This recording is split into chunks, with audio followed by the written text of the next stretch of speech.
Film. There are times when the premise of a film is far better than its execution. This is particularly true in the horror genre, where great ideas often go ridiculously off course with an over-reliance on the same old jump scares and familiar imagery.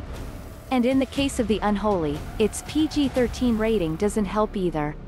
Not that the premise isn't solid, not to mention the Easter weekend release. 2. A young deaf girl named Alice, Cricket Brown, believes she has seen a vision of the Virgin Mary, and not only is her lifelong deafness cured, but she gains the ability to heal the afflicted.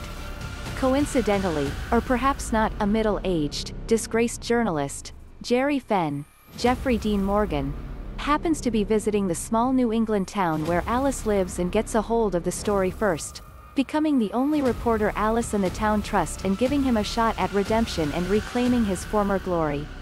Image courtesy of the film. But while Alice is healing and preaching the word of the good Virgin, ugly things are happening around town, making it clear that whatever has a hold of Alice's mind and body may not be what she thinks it is. While the faithful flock to the town to worship at Alice's feet and hopefully be cured by her, Gerry digs deeper into the phenomenon with the help of the official church delegates, led by Cary, Elwes, Bishop Gyles and Diogo Morgado as Monsignor Delgarde, assigned to debunk the so-called miracle, but even they seem hard-pressed to deny what they witness. William Sadler plays Father Hagan, the town's priest, who also happens to have raised Alice after her parents died, and Katie Aselton plays a local doctor who knows the medical histories of Alice and those she has healed.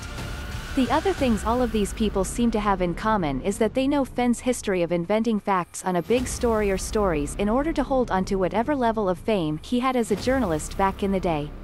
The details of the incident are fuzzy and probably shouldn't be important, but people keep brining them up as a reason not to trust him, and eventually he even uses his bad reputation to save the day.